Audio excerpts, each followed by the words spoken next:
അൽഫോൺസ് ഒരു music training session തുടങ്ങിയിട്ടുണ്ട്. അതിനെക്കുറിച്ച് ഞങ്ങൾക്ക് അറിയാൻ കുറച്ച് തീർച്ചയായിട്ടും. അത് ഈ മ്യൂസിക് ഡയറക്ഷനിൽ വന്നതിന് ശേഷം ശരിക്കും പറഞ്ഞാൽ എൻ്റെ ഉള്ളിലുണ്ടായിരുന്നൊരു വേറൊരു പാഷനായിരുന്നു മ്യൂസിക് പറഞ്ഞു കൊടുക്കുക, അല്ലെങ്കിൽ അത് കറക്റ്റായിട്ട് പഠിപ്പിക്കുക എന്നുള്ളത്. അപ്പം അതിന് ശരിക്കും പറഞ്ഞാൽ ഇവിടെ അമൃതയിൽ സൂപ്പർ സ്റ്റാർ തുടങ്ങിയ സമയത്ത് ഞാൻ ട്രെയിനറായിരുന്നു, വോക്കൽ ട്രെയിനറായിരുന്നു. അപ്പോൾ അന്ന് കുറേ കാര്യങ്ങൾ എനിക്ക് ഇംപ്ലിമെൻ്റ് ചെയ്യാനായിട്ട് സാധിച്ചു. ദെൻ അതിനുശേഷം ഞാനൊരു ബ്രേക്ക് എടുത്തിട്ട് ഒരു കർണാട്ടിക് MA ചെയ്യാൻ വേണ്ടിയിട്ട് ഞാൻ ജോയിൻ ചെയ്തു. ഒരു 3 വർഷം അതിന് വേണ്ടി മാറ്റി വെച്ചു. അപ്പം അത് കഴിഞ്ഞപ്പോഴാണ് ഒരു മ്യൂസിക് സ്കൂൾ തുടങ്ങിയത് എറണാകുളത്ത് വെച്ച്, cross road school of music എന്ന് പറഞ്ഞിട്ട്. ട്രിനിറ്റി കോളേജ് ഓഫ് മ്യൂസിക്കിൻ്റെ എക്സാമിനേഷൻ അഫിലിയേഷനുണ്ട്. ഇപ്പം അറിയാലോ, ഇപ്പോഴത്തെ കുട്ടികൾക്ക് ഈ അറ്റൻഷൻ സ്പാൻ കുറവാണ്. അപ്പോൾ പണ്ടൊക്കെ എന്നെ അപ്പച്ചൻ പിടിച്ചിരുത്തി പഠിപ്പിക്കുമായിരുന്നു. അപ്പം നമ്മൾ അവിടെ ഇരിക്കണമെന്ന് പറഞ്ഞാൽ നമ്മൾ അവിടെ ഇരിക്കും. അപ്പം ഇന്ന് പക്ഷേ കുട്ടികളോട് അങ്ങനെ പറഞ്ഞു കഴിഞ്ഞാൽ ഇരിക്കാൻ പറ്റില്ല, അവിടെ ഇവിടെയൊക്കെ ഓടി നടന്നുകൊണ്ടിരിക്കും. അപ്പം അവർക്ക് വേണ്ടിയിട്ടൊരു സിലബസ്, ഒരു 2 ഇയർ സിലബസ് വർക്ക് ചെയ്തിട്ടുണ്ട്. ഒരു ഉദാഹരണം പറഞ്ഞു കഴിഞ്ഞാൽ ഇപ്പോൾ ഒരു പിയാനോയുടെ പിക്ചർ, അതിൽ കീസ് ഉണ്ട്. ഇപ്പൊ നമ്മള് എല്ലാ സിയും റെഡ് കൊണ്ട് മാർക്ക് ചെയ്യാൻ പറഞ്ഞാൽ കുട്ടികൾക്ക് ഇൻട്രസ്റ്റിംഗ് ആണ്, കാര്യം പെയിന്റ് ചെയ്യാൻ ഇതാണല്ലോ, ഇഷ്ടമാണല്ലോ. അപ്പൊ എല്ലാ സി ഇതാണെന്ന് പറഞ്ഞു കൊടുത്തു കഴിഞ്ഞാൽ അവരിങ്ങനെ ഡിഫറെന്റ് ഒക്ടേവുകൾ ഇങ്ങനെ മാർക്ക് ചെയ്യും. അപ്പൊ ഇവരുടെ തലയിലേക്ക് ഇവരറിയാതെ ഈ സാധനം കറക്റ്റായിട്ട് ഈ കോൺസെപ്റ്റ് അങ്ങോട്ട് കയറുക. ഇങ്ങനെ പല ഇവർക്ക് ഗ്രൂപ്പ് ഗെയിം ആകാം.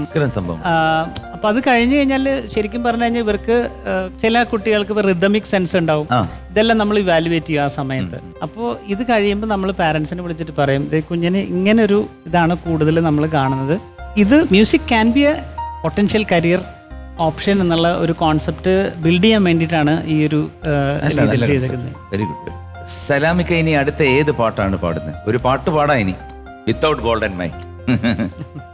ഞാനൊരു ഡ്യൂറ്റ് സോങ് ആണ്, പാതിരാവായില്ല എന്ന ഗാനം ബാവുക്കേടാണ്. ആരാ കൂടെ പാടുന്നത്?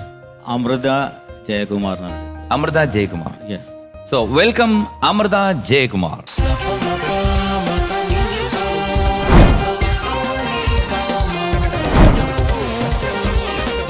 സുഖമായിരിക്കുന്നോ? അമൃത ജയകുമാർ അല്ലേ? പണ്ട് മഞ്ച് സ്റ്റാർ സിംഗറിൽ ഉണ്ടായിരുന്നു അല്ലേ? ഇപ്പൊ എന്ത് ചെയ്യുന്നു? സർ, ഞാൻ പ്ലേ ബാക്ക് സിംഗിങ് ആക്റ്റീവായിട്ട് പോകുന്നുണ്ട്. പിന്നെ അതുപോലെ ഞാൻ വിപ്രോയിൽ വർക്ക് ചെയ്യുന്നു. എന്തായാലും നന്നായിരിക്കട്ടെ, ഓൾ ദി ബെസ്റ്റ്. അപ്പൊ എന്തായാലും ഈ പാട്ട് നമുക്ക് കേൾക്കാം.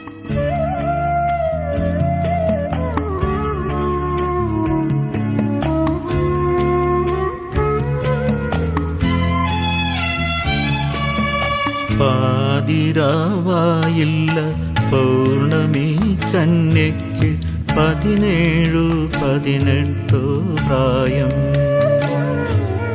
പാതിരാവായില്ല പൗർണമി കന്യയ്ക്ക് 17-18 പ്രായം.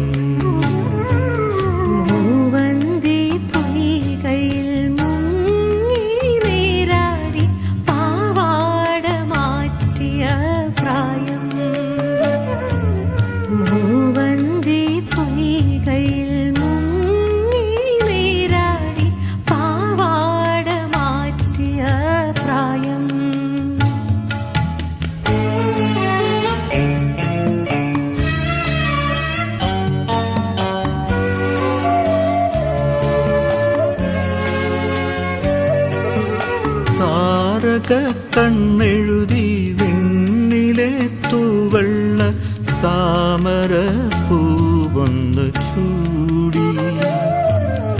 താരക കണ്ണെഴുതി വിണ്ണിലെ തൂവള്ള താമര പൂവൊന്ന് ചൂടി.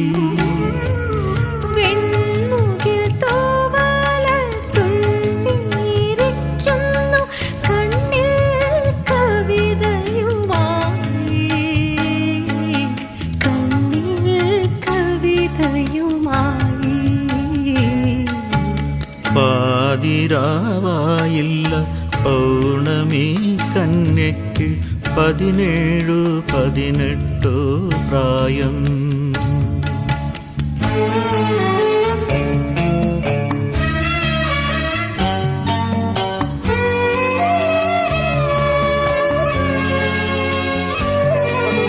മണിവീണ കമ്പിയെ ചുംബിച്ചുണ